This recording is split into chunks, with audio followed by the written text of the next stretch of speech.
Hi guys, welcome to the video. This video is part of the new series which is about the world going wrong.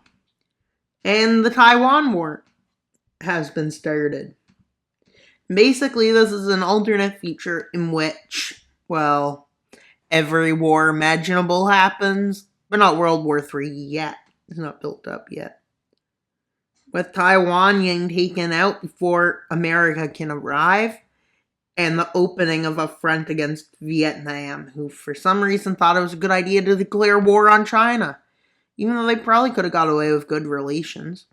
With the North pushing into South Korea, almost to Seoul when the Japanese counteroffensive happens, because Japanese forces arrive in South Korea and they help with the South Korean forces push back the North. And they start moving into the North. They even take the capital. And we're going to say nukes aren't going to be in the worst scenario. And Chinese forces move to this front, and, well, they liberate the northern part of North Korea. Well, assuming you can call it liberation. With China's navy probably not being the strongest, but it's not weak. With them struggling to advance further, with the landing in the Philippines, seems to be a good thing for them, they thought. But no. Not really. So, basically this war is starting to approach a stalemate. As in a different part of the world, guess what? Two countries go to war. It becomes the India versus Pakistan war breaks out to the south. With Pakistan being the aggressor. And with America sending some supplies, but not much because they're at war with China. China's sending supplies to Pakistan, but only small amounts because they're at war with the West. Like Britain, Canada. With the Pakistan offensive going pretty well, except India somehow pushes them back because they're much stronger. Though that was a successful start to the war. With India deciding to start three offensives. One along to Karachi, and in the south, which is not that fast. One towards Islamabad, and one into Kashmir, which they managed to take Kashmir. And even more than it. And they move, and they have taken all lands around their borders. With the Karachi offensive slowing down, and the offensive towards Pakistan, into Pakistan, Islamabad and Karachi, a stalemate starts to build. China needing a victory in Vietnam, they decide to bring Laos and Cambodia in and offer them a spot in this war. And tiny bits of Vietnam's land. With this being a big success, but the US takes this chance to build a naval blockade. With them offering Malaysia and Brunei better claims on the South China Sea if they join. So they join, literally. But at this point, there's no victories happening for either side. Except the India front manages to move deeper in towards Karachi, and they even take the city. I think that's probably more north of Islamabad because I didn't take Karachi, which I think I just called it. And then they take Karachi. Pakistan at this point surrenders. Let's look at the peace treaty. After Pakistan takes some lands around Karachi, the central parts, and Kashmir, its claim. With the US realizing if they can get Thailand to join, they might be able to win this war. With them managing to do this, and now they quickly move troops in. But with China seeing this might go wrong, they bring Myanmar in as they move troops in.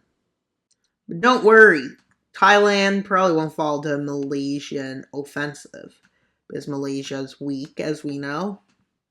Myanmarian. I called Myanmar Malaysia 3 times. That's not good. And with them moving into Cambodia and into Laos. With a small advance being made into Thailand from Myanmar. One slight problem then occurs. They are almost immediately pushed back because they are trying to hold a much bigger front because they're trying to hold the front up around Korea from letting another advance happen. Well, Myanmar changes their mind. They decide to peace out. So we'll put them back to the normal color for country. With China probably going to have to somehow get the troops out of Vietnam as well. The Thai and American forces have successfully made an encirclement.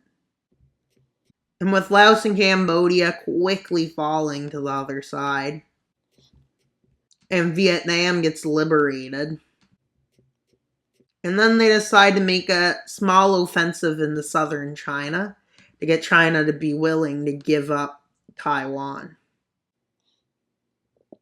But the treaty won't be too harsh. They just want them to give up Myanmar and give away parts of southern North Korea. They can have the north. And yeah, let's see how it goes. How the treaty gone. So Cambodia was partitioned. Parts of Myanmar were gave away. Laos lost a lot of land. North Korea was partitioned between China and South Korea, and Taiwan was liberated once more. Well, Russia decides they want to take on the rest of Ukraine, right? But this Ukraine has joined NATO, right? And Russia sees the weakness from the last war, seeing they couldn't really fully defeat them, and a lack of unity was their big deal so far in the series. So they assume it won't go that bad if they invade. With this being a bad situation, nobody expected this to happen. With them having assets like occupy parts of China and do a lot of things to them. So they declare war on Ukraine.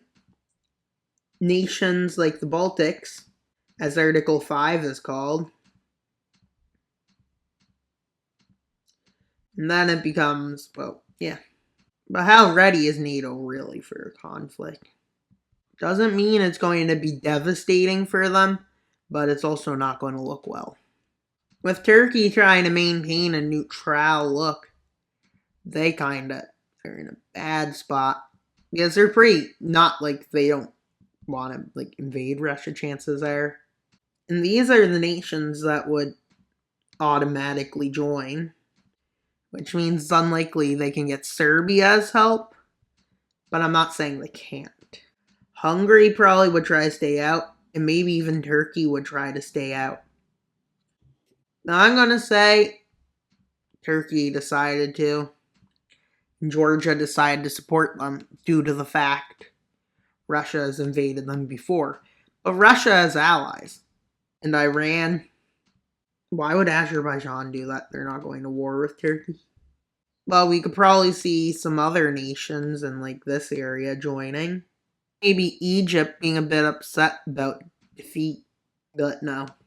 And then Azerbaijan joins, and they get Turkmenistan and Uzbekistan to join with Russia. But Russia's forces were already ready for this, with forces lined right along the border.